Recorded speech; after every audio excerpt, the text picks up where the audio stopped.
नमस्कार। स्थानीय टेलिभिजनमा फरकपनको अनुभूति दिलाउने हाम्रो प्रयास आभास न्यूजमा तपाईलाई स्वागत छ। म विचित्र पौडेल। आभास न्यूज सुरु गरौँ आजको हेडलाइन्सबाट।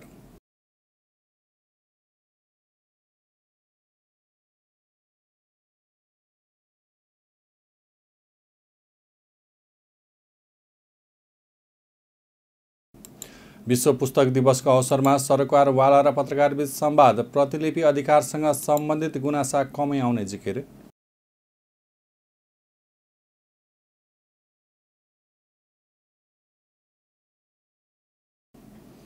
रत्नगर नगरपालिकाको विशेष नगर सभाबाट महत्त्वपूर्ण कार्यविधि पारित। अव्यवस्थितलाई लाल पूर्जा वितरण गरी व्यवस्थित बनाउने तयारी।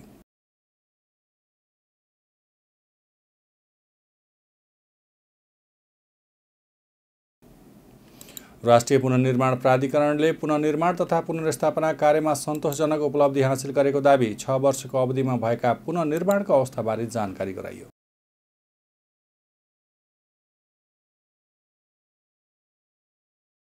र नेपालमा शुक्रबार थप 2559 जनामा कोरोना पुष्टि। कोरोनाका कारण 5 जनाको मृत्यु।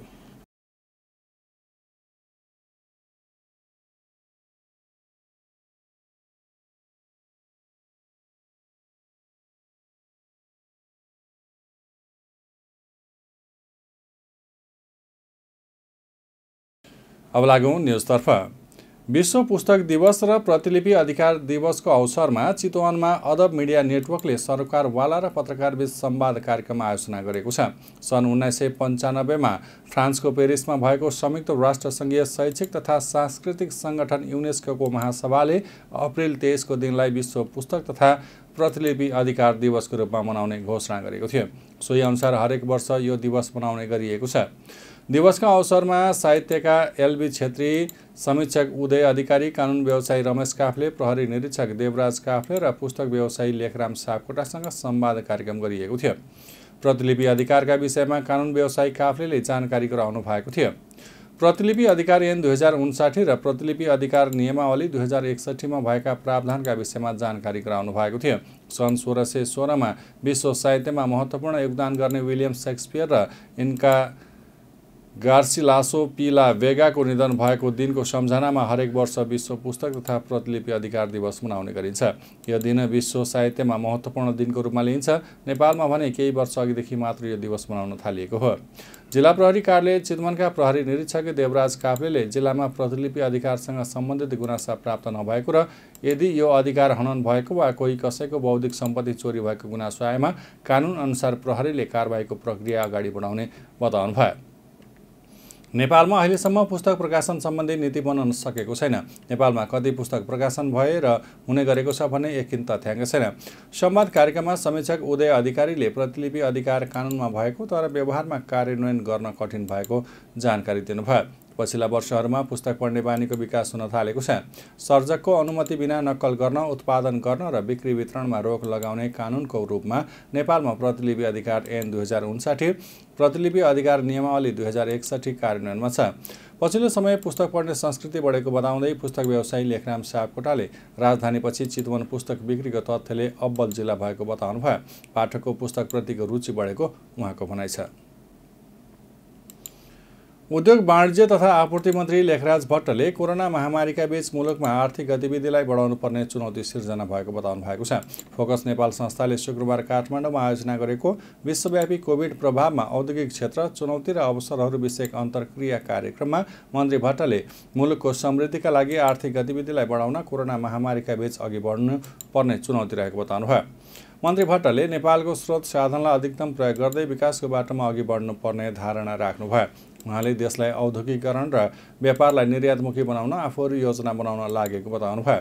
यस्तै उहाँले कोरोना न्यूनीकरण गर्न सरकारले जारी गरेको आदेशलाई सबैले पालना गर्नुपर्नेमा जोड दिनुभयो। कार्यक्रममा विभिन्न क्षेत्रका व्यक्तिहरूलाई सम्मान गरिएको थियो। सुरक्षित, आफू पनि सुरक्षित हुने, अरूलाई पनि सुरक्षित गर्ने, त्यो भनेको हामीले कम्तीमा न्यूनतम मापदण्डहरू दूरीमा बस्ने, मास्क लगाउने, साबुनले हात धुने, सेनिटाइज गर्ने, यी जो नेपाल सरकार स्वास्थ्य मन्त्रालयले सम्प्रेषण गरेको छ यी कुराहरूलाई सबै तपाईँ हामीले पालना गर्न जरुरी छ। आज हामीले हिजोका दिनमा एकदमै एउटा डर पैदा भएको थियो, नयाँ महामारी थियो र कोभिड-19 आइसकेपछि अलि बढी नै सतर्क भयौँ। पछिल्लो चरणमा हामीले अलि हेलचक्राइ गरिरहेका छौँ। सत्तारूढ नेकपा एमाले कर्णालीमा फ्लोर क्रस गर्ने 4 जना सांसदलाई निष्कासन गर्ने निर्णय गरेको छ। प्रधानमन्त्री निवास बालुवाटारमा शुक्रबार बसेको एमाले 10औं राष्ट्रिय महाधिवेशन आयोजक कमिटीको दोस्रो बैठकले कर्णाली प्रदेश सभामा पार्टीको व्हिप उल्लङ्घन गरी मुख्यमन्त्री महेन्द्र बहादुर शाहीलाई विश्वासको मत दिने 4 प्रदेश सभा सदस्यलाई पार्टी सदस्य र प्रदेश सभा सदस्य नहराउने गरी कारबाही गरेको हो। बैठकले प्रदेश सभासद प्रकाश ज्वाला, अमर बहादुर थापा, नन्दसिंह बुढा र कुर्मराज शाहीलाई निष्कासन गरेको पार्टीका प्रवक्ता प्रदीप कुमार गेवालीले जानकारी दिनुभयो। कारबाहीमा परेकाहरू प्रदेश सभा सदस्य नरहेको जानकारी प्रदेश सभालाई जानकारी गराइने उहाँले बताउनुभयो। बैठकले स्थायी कमिटीमा हेरफेर गरी तत्कालका लागि 19 जनालाई स्थायी कमिटी सदस्य कायम गरेको छ। यस्तै प्रतिनिधि सभामा रहेका 27 नेतामाथि सोधिएको स्पष्टीकरणबारे अध्ययन गरी निर्णय गर्ने जिम्मेवारी स्थायी कमिटीलाई दिएको प्रवक्ता गेवालीले जानकारी दिनुभयो। बैठकले केन्द्रीय कमिटीका सदस्यको कार्यविभाजन गरेको छ, जस अनुसार भूगोल विभाग र जनसङ्गठनको जिम्मेवारी दिएको छ। यस्तै बैठकले अध्यक्ष ओलीले प्रस्तुत गरेको राजनैतिक प्रतिवेदन र महासचिव ईश्वर पोखरेलले प्रस्तुत गरेको साङ्गठनिक प्रतिवेदनमाथि प्राप्त सुझाव ग्रहण गरी एकीकृत रूप दिएको उहाँले बताउनुभयो। बैठकले समसामयिक विषयमा 11 बुँदे प्रस्ताव पारित गरेको छ। पारित प्रस्तावमा पार्टीमा समानान्तर गतिविधि रोकेर पार्टी एकताको मूल प्रवाहमा फर्कन आग्रह गर्दै जनप्रतिनिधिलाई उम्मेदवारी दिने पार्टी र आफूलाई मत दिने जनताको सम्मान गर्न आग्रह गरेको छ। मूल प्रवाहमा फर्कने नेता कार्यकर्तालाई सम्मानका साथ उचित जिम्मेवारी दिने प्रवक्ता गेवालीले जानकारी दिनुभयो। बैठकले कोभिड-19 को रोकथाममा जुट्न सबैमा तथा उपनिर्वाचनको तयारीका लागि तयार रहन कार्यकर्तालाई आग्रह गरेको छ। यस्तै सरकार र नेत्रविक्रम चन्द नेतृत्वको नेकपा संघको सहमतिलाई स्वागत गर्दै शान्ति र विकासतर्फको यात्रा आरम्भका लागि नेपाल सरकारलाई धन्यवाद दिएको छ। बैठकमा प्रधानमन्त्री ओलीले स्थानीय चुनावका लागि तयार रहन निर्देशन दिनुभएको थियो। यस्तै उहाँले कोरोना महामारीबाट जोगिन र आम नागरिकलाई बचाउने अभियानमा पार्टी पंक्ति परिचालित हुन पनि निर्देशन दिनुभएको छ। बैठकले अस्ति अध्यक्षद्वारा प्रस्तुत राजनीतिक प्रतिवेदनमाथि प्राप्त विभिन्न सुझावहरूलाई ग्रहण गरेको छ। त्यस्तै महासचिवद्वारा प्रस्तुत सङ्गठनात्मक प्रस्तावमा प्राप्त सुझावहरूलाई पनि ग्रहण गर्दै तिनीहरूलाई अन्तिम रूप दिएको छ। स्थायी कमिटीको सदस्यको रूपमा रहनुभएका र अहिले यो पार्टीको मूल प्रवाहमा क्रियाशील 19 जना कमिरेडहरू रहेको स्थायी कमिटी गठन गरेको छ। यो तत्कालका लागि हामीले यो व्यवस्था गरेका हौँ। तेस्रो, केन्द्रीय कमिटीका सदस्यहरूको कार्यविभाजन पनि सम्पन्न भएको छ। सबैलाई, धेरै कमिरेडरलाई भूगोलको, केही कमिरेडरलाई विभागको र केही कमिरेडरलाई जनसङ्गठनको जिम्मेवारी दिएर कार्यविभाजनका कामहरू पनि हामीले सम्पन्न गरेका छौँ। चौथो, आजको बैठकले वैशाख 3 गते कर्णाली प्रदेशमा भएको मतदानमा पार्टीको निर्देशनलाई अवज्ञा गरेर व्हिप उल्लङ्घन गरेर फ्लोर क्रस गर्ने प्रकाश ज्वाला, अमर बहादुर थापा, कुर्मराज शाही र नन्दसिंह बुढा 4 जनालाई पार्टीको साधारण सदस्य पनि नरहने गरी निष्कासन गर्ने र प्रदेश सभा सदस्य नरहेको निजहरू प्रदेश सभा सदस्य नरहेको जानकारी प्रदेश सभा संसद सचिवालयलाई प्रदेश सभालाई गराउने निर्णय गरेको छ। रत्नगर नगरपालिकाको शुक्रबार सम्पन्न विशेष नगरसभाले 3 महत्त्वपूर्ण विधेयक, नियमावली र कार्यविधि पारित गरेको छ। विशेष नगरसभा गरी सो नगरपालिकाले भूमिहीन दलित, भूमिहीन सुकुम्बासी र अव्यवस्थितलाई लाल पूर्जा वितरणका लागि अव्यवस्थित बसोबासी व्यवस्थापन कार्यविधि पारित गरेको छ। भूमिहीन दलित र भूमिहीन सुकुम्बासी बाहेक अव्यवस्थित बसोबासीलाई लाल पूर्जा उपलब्ध गराउने विषयमा सो नगरपालिकाले केन्द्रीय कार्यविधिलाई अस्वीकार गर्दै आफूले कार्यविधि बनाएको हो। सो नगरपालिकाले नगरपालिकातर्फ विगत 4 वर्षदेखि निरन्तर एउटै पदमा कार्यरत कर्मचारीलाई एक तह बढुवा सहित समायोजन गर्ने गरी कर्मचारी समायोजन विधेयक ल्याएको छ। सो विधेयक पनि नगरसभाबाट पारित भएको छ। 66 जना कर्मचारीहरूको प्रति महिना 10% तलब र सोमा 7% थप गरी कल्याण कोष बनाउने गरी अस्थायी तथा करार कर्मचारी कल्याण कोष नियमावली नगरसभाले पारित गरेको मेयर नारायण वनले जानकारी दिनुभयो। सो नियमावली पास भएसँगै अब रत्नगरमा काम गर्ने अस्थायी तथा करार कर्मचारीहरूले पनि उपदान पाउने भएका छन्। नगरसभामा उपमेयर विमला दुवाडीले न्यायिक समिति र राजस्व परामर्श समितिले गरेका कामको प्रगति प्रतिवेदन, लेखा समितिका संयोजक राजन भट्टले अव्यवस्थित बसोबासी व्यवस्थापन कार्यविधि, विधान समितिका संयोजक तिलकराज शर्माले अस्थायी तथा करार कर्मचारी कल्याण कोष नियमावली, क्षमता विकास तथा सेवा प्रवाह समितिका सदस्य रविन्द्र चौधरीले कर्मचारी समायोजन कार्यविधि प्रस्तुत गर्नुभएको थियो। नगरसभामा प्रमुख प्रशासकीय अधिकृत शिशिर पौडेलले राष्ट्रिय जनगणना 2078 का विषयमा प्रस्ताव प्रस्तुत गरेका थिए। सभामा मेयर नारायण वनले अव्यवस्थित बसोबासीका नाममा धनाढ्यले जग्गा पाउने केन्द्रीय कार्यविधि आफूहरूलाई अस्वीकार्य रहेको भन्दै भावी सन्ततिका लागि सार्वजनिक जग्गा जोगाउन छुट्टै कार्यविधि बनाएको बताउनुभयो। आभास न्युजमा अब एकैछिन ब्रेक अघि हेडलाइन्स।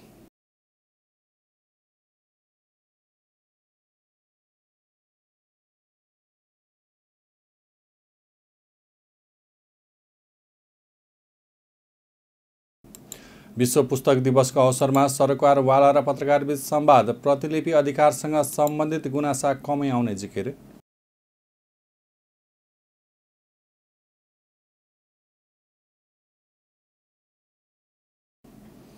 रत्नगर नगरपालिकाको विशेष नगर सभाबाट महत्त्वपूर्ण कार्यविधि पारित, अव्यवस्थितलाई लाल पूर्जा वितरण गरी व्यवस्थित बनाउने तयारी।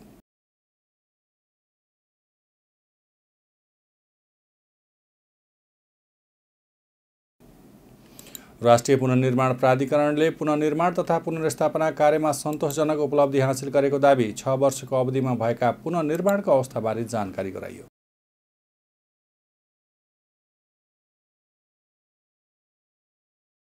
र नेपालमा शुक्रबार थप 2559 जनामा कोरोना पुष्टि, कोरोनाका कारण 5 जनाको मृत्यु।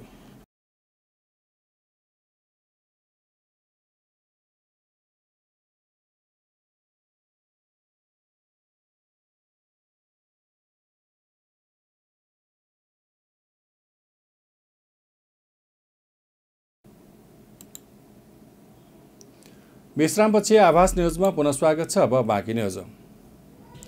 राष्ट्रिय पुनर्निर्माण प्राधिकरणले कोभिड-19 का कारण सिर्जित जोखिमहरूको व्यवस्थापन गर्दै पुनर्निर्माण तथा पुनर्स्थापना कार्यमा सन्तोषजनक उपलब्धि हासिल गरेको दाबी गरेको छ। शुक्रबार काठमाडौँमा पत्रकार सम्मेलन गर्दै प्राधिकरणले स्थापना भएदेखि अहिलेसम्म पुनर्निर्माण तथा पुनर्स्थापना कार्यमा सन्तोषजनक उपलब्धि हासिल गरेको जनाएको हो। पुनर्निर्माण र पुनर्स्थापनाको प्रमुख क्षेत्र निजी आवासमा 93% को उपलब्धि प्राप्त भएको प्राधिकरणले जनाएको छ। प्राधिकरणका अनुसार अनुदान सम्झौता गरेका 8,11,754 लाभग्राही मध्ये घर पुनर्निर्माण सुरु गरेका कुल लाभग्राहीको सङ्ख्या 7,53,104 अर्थात् झन्डै 93% पुगेको छ।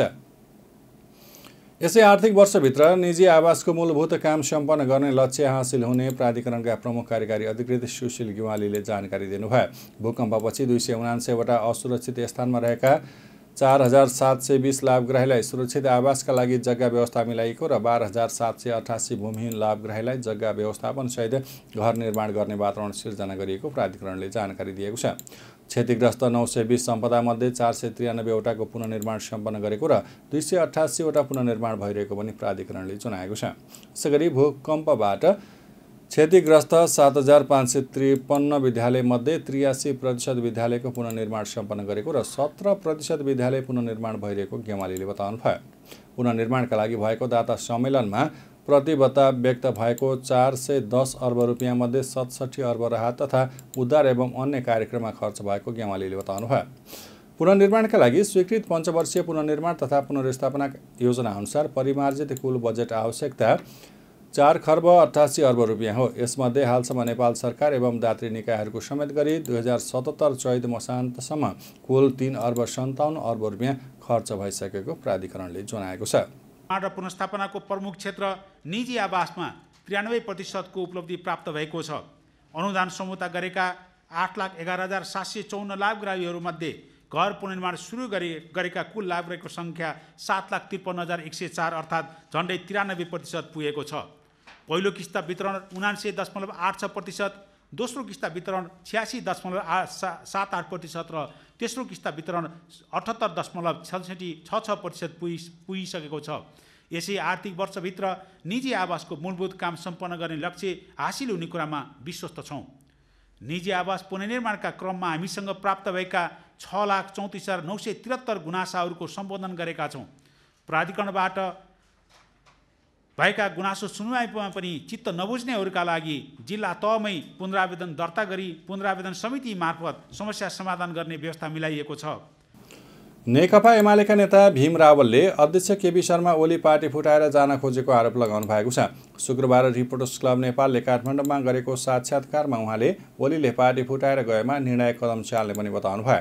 उहाँले आफूहरू कुनै हालतमा एमालेबाट नभाग्ने स्पष्ट पार्नुभयो। 9औं महाधिवेशनको म्यान्डेट अनुसार ओली अध्यक्ष भएको र आफूहरू पनि पदाधिकारी भएको उहाँको भनाइ छ। उहाँले सांसद पद जाने गरी विधि विधान विपरीत कार्य नगरेकाले अध्यक्ष केपी शर्मा ओलीले पदमुक्त गर्न नसक्ने तर्क गर्नुभयो। विधि र विधान विपरीत कसैले पदबाट हटाउँदैमा नहट्ने तर्क गर्दै ओलीको गतिविधि नेकपा एमाले विभाजनको दिशातर्फ बढिरहेको आरोप लगाउनुभयो। रावलले सहमतिका लागि जेठ 2 गते 2075 को अवस्थामा नेकपा एमालेको संरचनालाई सक्रिय बनाउनुको विकल्प नभएको बताउनुभयो। उहाँले ओलीले चालेका कदमहरू नसच्याए देशमा अस्थिरता र अराजकता मच्चिने बताउनुभयो। देशको सिमाना मिचिएको भन्दै रावलले त्यस्तो अवस्थामा प्रधानमन्त्रीले प्रतिनिधि सभा विघटन गर्ने, नेकपा विघटन गर्ने र फेरि एमाले नै विघटन गराउन खोज्ने गतिविधि गरिरहेको आरोप लगाउनुभयो। दलको नेताको हैसियतबाट कथित स्पष्टीकरण सोध्नु, त्यो स्पष्टीकरणमा केही कुरा हास्यास्पद किसिमले उहाँले चर्चा गर्नुभएको छ। जस्तै हामीले चैत्र 4 र 5 गते गरेको राष्ट्रिय कार्यकर्ता भेला जो 9औं राष्ट्रिय महाधिवेशनबाट पारित विधानको रक्षाको लागि थियो, सिद्धान्त नीति कार्यक्रमको रक्षाको लागि थियो, त्यसलाई उहाँले अलग पार्टी किन खोलेको भन्ने जस्तो हास्यास्पद प्रश्न गर्नुभयो। हामीले उहाँलाई भनेका छौँ तपाईँलाई त्यो गलत सूचना कहाँबाट तपाईँले प्राप्त गर्नुभयो, हामीले अलग पार्टी खोलेका पनि छैनौँ, हामीले सञ्चालन गरेका पनि छैनौँ र यो हुँदै नभएको कुरालाई मनगढन्ते कल्पित कुरा यो प्रश्न सोध्नु आफैमा हास्यास्पद छ, यो गलत कुरा हो भनेर हामीले त्यसलाई स्पष्ट गरिसकेका छौँ। संसदीय दलको नेता उहाँ हुनुभएको हुनाले हामीले त्यसलाई स्पष्टीकरणकै रूपमा दिएका छौँ। पहिलेको कुरा उहाँलाई त्यो सोध्ने कुनै अख्तियारी नै थिएन, त्यो कमिटी नै अवैध थियो, त्यसैले हामीले त्यसलाई स्पष्टीकरण दिइरहनु पर्ने आवश्यकता नै ठानेनौँ। तर उहाँ संसदीय दलको नेता हुनुभएको हुनाले हामीले उहाँले संसदीय दलको नेताको हैसियतबाट त्यो कुरालाई स्पष्ट गरेका छौँ, स्पष्टीकरण दिएका छौँ। केही दिन यता चितवनमा कोरोना भाइरसको संक्रमण तीव्र रूपमा फैलिँदै गइरहेको छ। जिल्ला स्वास्थ्य कार्यालयका अनुसार पछिल्लो 24 घण्टामा 46 जना कोरोना भाइरस कोभिड-19 का संक्रमित फेला परेका हुन्। संक्रमण पुष्टि हुनेमा सबैभन्दा धेरै भरतपुर महानगरपालिकाका छन्। स्वास्थ्य कार्यालयका अनुसार भरतपुर महानगरपालिकाभित्र 43 जना, रत्नगर नगरपालिकाभित्र 2 र राप्ती नगरपालिकामा 1 जनामा संक्रमण पुष्टि भएको छ। यससँगै चितवनमा सक्रिय संक्रमितको संख्या 277 पुगेको छ। चितवनमा हालसम्म सक्रिय संक्रमितको संख्या 7227 छ, जसमध्ये 6835 जना निको भएका छन्। कोरोना भाइरस संक्रमणबाट थप 1 जनाको मृत्यु भएको छ। स्वास्थ्य कार्यालयका अनुसार पछिल्लो 24 घण्टामा रत्नगर नगरपालिकाका 1 जनाको मृत्यु भएको हो। यससँगै मृत्यु हुनेको संख्या 115 पुगेको छ। मृत्यु हुनेमा सबैभन्दा धेरै भरतपुर महानगरपालिकाका 73, रत्नगरका 14, खैरेनीका 9, राप्तीका 9, कालिका नगरपालिका 8 र माडी नगरपालिका र इच्छाकामना गाउँपालिकाका 1-1 जना छन्। नेपालमा शुक्रबार थप 2559 जनामा कोरोना पुष्टि भएको छ। देशभर गरिएको 7798 पीसीआर परीक्षणका क्रममा 2449 जना र 866 वटा एन्टिजेन परीक्षणका क्रममा 110 जनामा कोरोना पुष्टि भएको स्वास्थ्य मन्त्रालयले जनाएको छ। यो सँगै नेपालमा कोरोना संक्रमितको संख्या 2,94,600 पुगेको छ। यस्तै कोरोनाका कारण थप 5 जनाको मृत्यु भएको छ भने हालसम्म नेपालमा 3122 जनाले कोरोनाका कारण ज्यान गुमाएका छन्। यस्तै थप 410 संक्रमित निको भएका छन्। नेपालमा हालसम्म 2,76,755 जनाले कोरोना जितेका छन्। हाल नेपालमा 14,724 जना आइसोलेसनमा र 75 जना क्वारेन्टिनमा छन्। हालसम्म नेपालमा 23,88,200 वटा पीसीआर परीक्षण गरिएको मन्त्रालयले जनाएको छ। अहिलेको लागि आभास न्यूज सकियो। जाँदा जाँदै हेडलाइन्स पुनः एकपटक।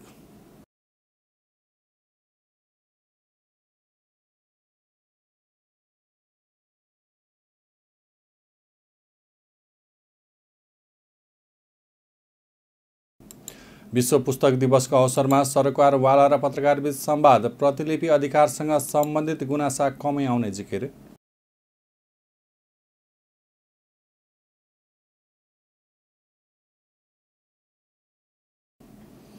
रत्नगर नगरपालिकाको विशेष नगर सभाबाट महत्त्वपूर्ण कार्यविधि पारित। अव्यवस्थितलाई लालपूर्जा वितरण गरी व्यवस्थित बनाउने तयारी।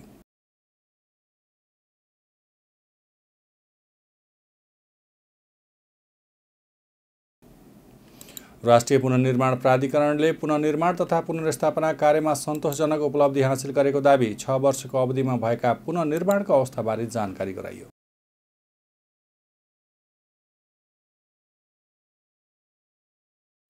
र नेपालमा शुक्रबार थप 2559 जनामा कोरोना पुष्टि, कोरोनाका कारण 5 जनाको मृत्यु।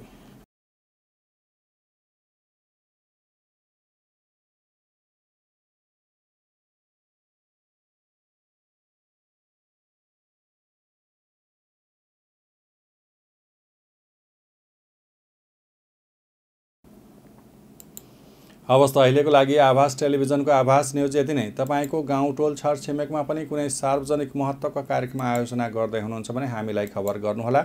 हामीलाई खबर गर्ने ठेगाना हो avasTelevision@gmail.com, फोन 056 522 349 र 420 249। तपाईले हामीलाई avastv.com मार्फत पनि संसारभर हेर्न र पढ्न सक्नुहुनेछ।